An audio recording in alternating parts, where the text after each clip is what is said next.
മലപ്പുറത്ത് സഹോദരനെ കൊലപ്പെടുത്താൻ കൊട്ടേഷൻ നൽകിയ യുവാവിനെ പോലീസ് പിടികൂടി. ചെമ്മാട് സ്വദേശി നൌഷാദിനെയും 2 കൊട്ടേഷൻ സംഘാംഗങ്ങളെയുമാണ് തിരൂരങ്ങാടി പോലീസ് അറസ്റ്റ് ചെയ്തത്. നൌഷാദിൻ്റെ സഹോദരൻ മുഹമ്മദ് അലിയാണ് പോലീസിൽ പരാതി കൊടുത്തത്. സഹോദരന് വേണ്ടി കൊട്ടേഷൻ കൊടുക്കുന്ന അനിയന്മാർ കേരളത്തിന് അഭിമാനിക്കാം. സമീർ ബിൻ കരീം തിരൂരിൽ നിന്ന് ചേരുന്നു. Good morning Sameer. ഇവനൊക്കെ ഏത് നാട്ടുകാരൻ?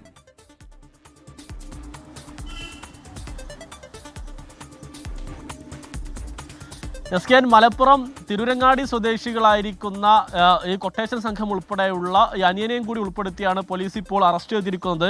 ചമ്മാട് സ്വദേശി നൌഷാദ്, കൊട്ടേഷൻ സംഘാംഗങ്ങളായ താനൂർ സ്വദേശി അസ്ലം, പന്തരങ്ങാടി സ്വദേശി സുമേഷ് എന്നിവരാണ് പിടിയിലായിരിക്കുന്നത്. ഇതിൽ അറസ്റ്റിലായ നൌഷാദിൻ്റെ സഹോദരൻ മുഹമ്മദ് അലിയാണ് ഈ പരാതിക്കാരൻ എന്ന് പറയുന്നത്. ഇക്കഴിഞ്ഞ 6-ാം തീയതിയാണ് കേസിനാസ്പദമായ സംഭവം നടക്കുന്നത്.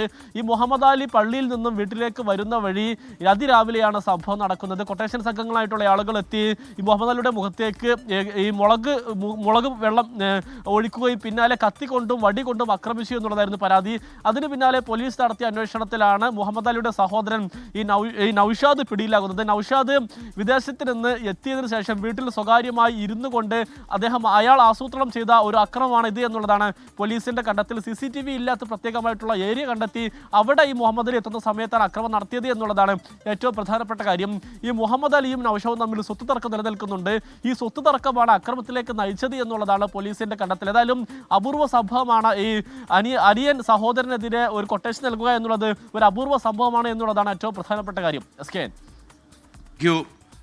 സമീർ ബിൻ കരീം, ഒരു യഥാർത്ഥത്തിൽ ഈ ചോര കിനിയുന്ന ഒരു ബന്ധമാണല്ലോ സഹോദരങ്ങൾ തമ്മിലുള്ളത്. ആ ഒരു സഹോദരനെതിരെയൊക്കെ കൊട്ടേഷൻ കൊടുക്കുക എന്നൊക്കെ പറഞ്ഞാൽ നമുക്ക് ഈ കാലത്തിൻ്റെ ഒരു പ്രത്യേകതയായിട്ട് മാത്രമേ കാണൂ. ഇത് ആസുര കാലമാണല്ലോ.